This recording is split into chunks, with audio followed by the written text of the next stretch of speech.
Assalamualaikum warahmatullahi wabarakatuh. Kami dari kelompok 4 akan menjelaskan tentang penerapan pendidikan multikultural pada tingkat satuan pendidikan. Kami di sini beranggota 3 orang, dengan saya sendiri Dinda Rahmawati dan 2 rekan saya, ada Amel Putri Yuniasari dan Putri Aulia Junia. Selanjutnya saya akan membacakan materi pertama. A. Pentingnya penerapan pendidikan multikultural pada tingkat satuan pendidikan, yaitu dapat mencakup 3 jenis transformasi, yaitu transformasi diri, transformasi sekolah, dan proses belajar mengajar, serta transformasi pada masyarakat. Ada yang pertama, transformasi level diri atau transformation of self, yaitu mengacu pada pengertian rancangan. Sebuah rancangan biasanya memiliki berbagai variasi bergantung pada tujuan yang ingin dicapai dengan rancangan tersebut. Ada 3 langkah yang dapat ditempuh dalam melakukan transformasi diri, yaitu mengubah sikap mental, mengubah pola hidup, dan fokus pada tujuan. Yang pertama ada mengubah sifat mental. Cara berpikir akan berubah jika kita dianggap perlu merombak cara berpikir yang mungkin selama ini tanpa kita sadari terinfeksi oleh suatu kejadian dalam hidup kita. Kemungkinan lain adalah tertular oleh pola pikir yang keliru di lingkungan tempat kita yang berbeda-beda. Yang pertama ada mengubah sikap mental dengan cara mencari tahu apa arti hidup bagi kita, apa yang kita cari dalam kehidupan, dalam keluarga, dan lingkungan sekitar. Yang kedua ada mengubah mindset atau cara berpikir, pola hidup, atau kebiasaan yang akan berubah. Berubahnya cara berpikir akan mengubah pola hidup, kebiasaan, sikap tutur kata, penampilan, lingkungan pergaulan, dan perasaan. Keputusan yang diambil atas kepedulian dan akhirnya dapat mengubah fokus pada tujuan hidup kita. Dengan berubahnya sikap mental, cara berpikir, dan pola hidup akan lebih mudah pada tujuan atau cita-cita yang akan dicapai. Kata fokus adalah mutlak, menjadi bagian dari keberhasilan. Jika fokus memiliki kekuatan dahsyat, jika kita menghadapkan sebuah kaca pembesar sinar matahari, harus diarahkan secara fokus terhadap menghargai titik api yang membakar. Jika tidak fokus akan bias. Cahaya yang bias hanya menghasilkan bayangan, bukan sesuatu yang konkret. Yang ketiga, jika semuanya telah berubah, hidup pun akan berubah. Jika telah mengubah sikap mental dan berpikir, menghasilkan terjadinya perubahan pola hidup dan kebiasaan serta fokus pada tujuan hidup. Transformasi pada level diri dapat digambarkan dengan sikap positif terhadap perbedaan dan keberagaman yang belum terjadi. Transformasi tersebut merupakan salah satu kunci penentuan keberhasilan pendidikan multikultural. Transformasi level sekolah yaitu yang digambarkan melalui 5 dimensi, yaitu ada integrasi materi, ada proses pembentukan pengetahuan, ada reduksi prasangka. Nama saya Amel Putri Yuniasari. Di sini saya pemateri kedua. Saya akan membahas tentang program pendidikan multikultural. Menurut BUNED, program pendidikan multikultural memiliki 3 macam program yang dapat diterapkan oleh sekolah dan masyarakat keseluruhan. Yang pertama, ada berorientasi pada materi. Berorientasi pada materi merupakan bentuk pendidikan multikultural yang paling umum dapat cepat dipahami. Tujuannya adalah memasukkan materi tentang kelompok budaya yang berbeda dengan dalam kurikulum dan materi pendidikan untuk meningkatkan pengetahuan siswa tentang kelompok-kelompok tersebut. Dalam bentuknya yang paling sederhana, bentuk program ini menambahkan aspek multikultural ke dalam kurikulum yang standar. Versi yang lebih canggih dari bentuk ini yaitu mengubah kurikulum secara aktif dengan 3 tujuan berikut. Yang pertama, mengembangkan muatan multikultural melalui berbagai disiplin. Nama saya Amel Putri Yuniasari. Di sini saya pemateri kedua. Saya akan membahas tentang program pendidikan multikultural. Menurut BUNED, program pendidikan multikultural memiliki 3 macam program yang dapat diterapkan oleh sekolah dan masyarakat keseluruhan. Yang pertama, ada berorientasi pada materi.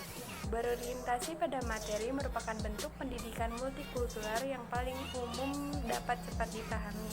Tujuannya adalah memasukkan materi tentang kelompok budaya yang berbeda dengan dalam kurikulum dan materi pendidikan untuk meningkatkan pengetahuan siswa tentang kelompok-kelompok tersebut. Dalam bentuknya yang paling sederhana, bentuk program ini menambahkan aspek multikultural ke dalam kurikulum yang standar. Versi yang lebih canggih dari bentuk ini yaitu mengubah kurikulum secara aktif dengan 3 tujuan berikut. Yang pertama, mengembangkan muatan multikultural melalui berbagai disiplin. Yang kedua, memasukkan sejenis sudut pandang dan perspektif yang berbeda dalam kurikulum. Yang ketiga, mengubah aturan yang pada akhirnya mengembangkan paradigma baru bagi kurikulum. Yang kedua, ada berorientasi pada siswa.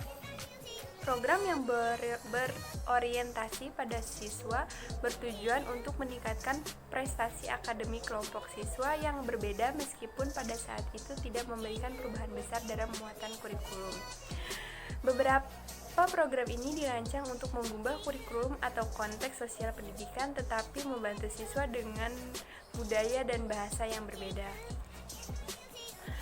Selanjutnya terdapat beberapa kategori program yang khas. Yang pertama ada program yang menggunakan riset dalam model belajar yang berbasis budaya dalam menentukan gaya mengajar yang digunakan pada kelompok siswa tertentu. Yang kedua ada program bahasa atau dua budaya. Yang ketiga ada program bahasa yang mengandalkan bahasa dan budaya sekelompok siswa minoritas. Dan yang ketiga ada berorientasi sosial.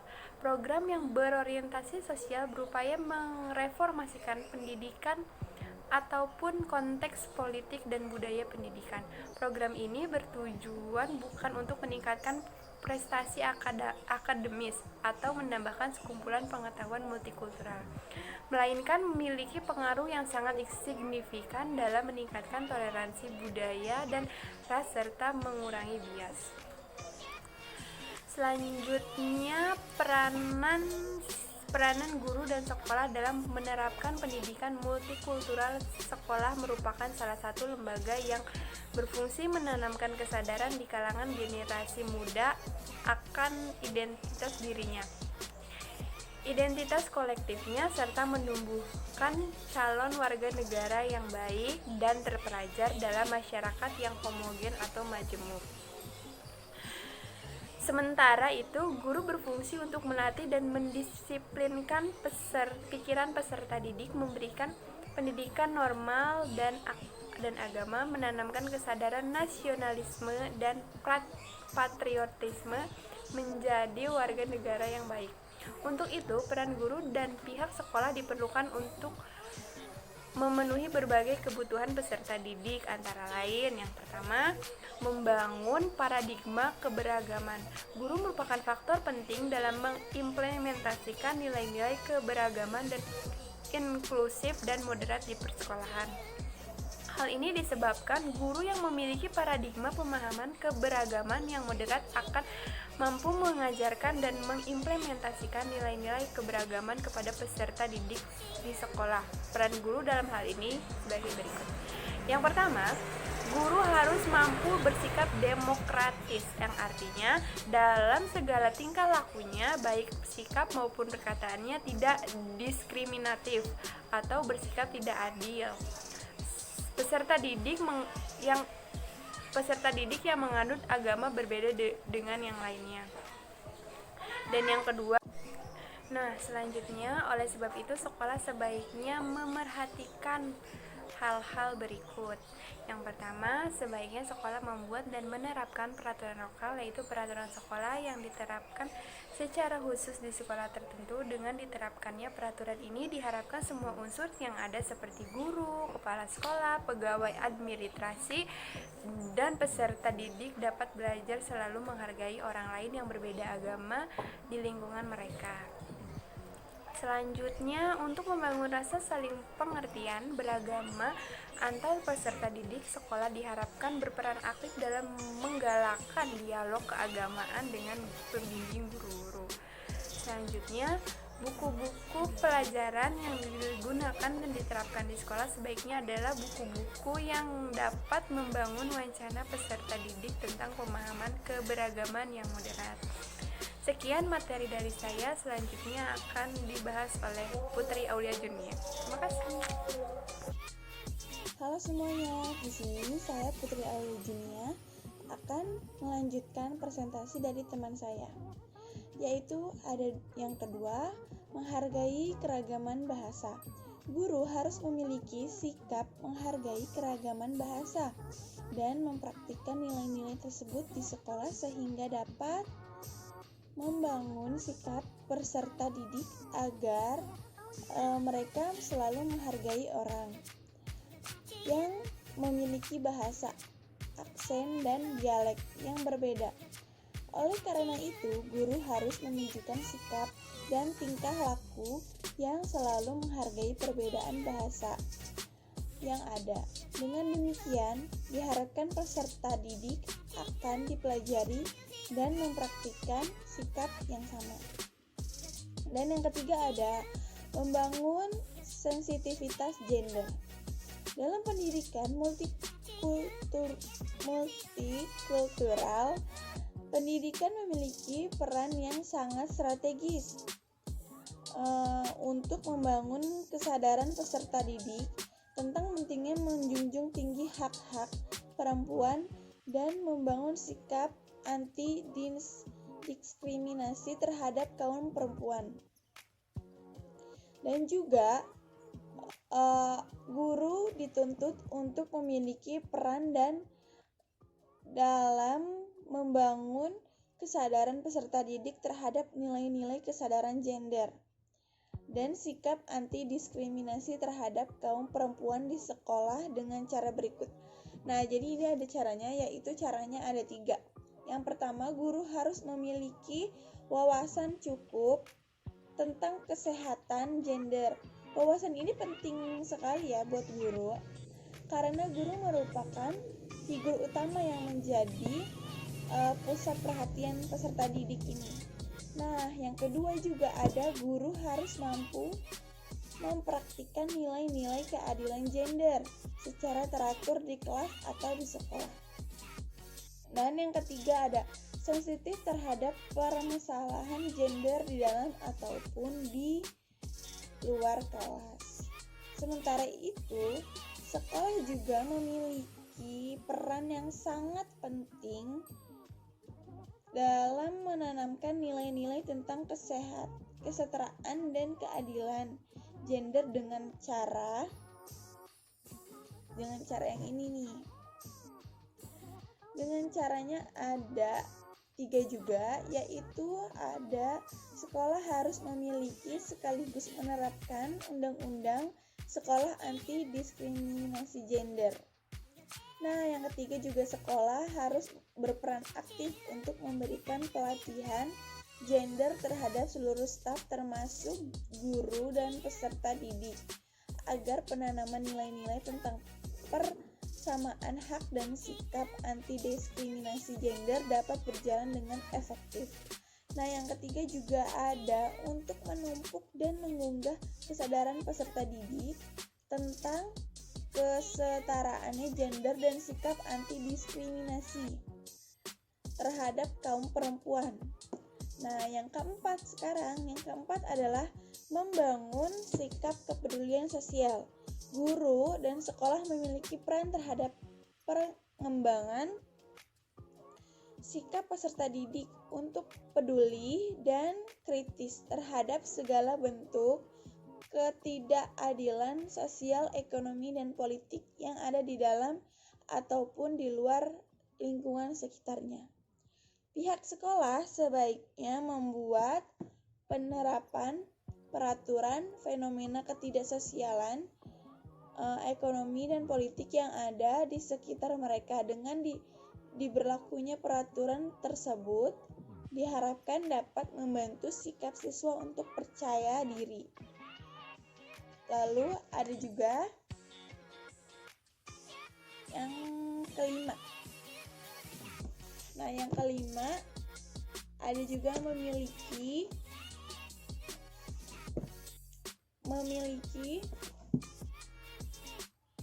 membangun sikap anti diskriminasi etnis.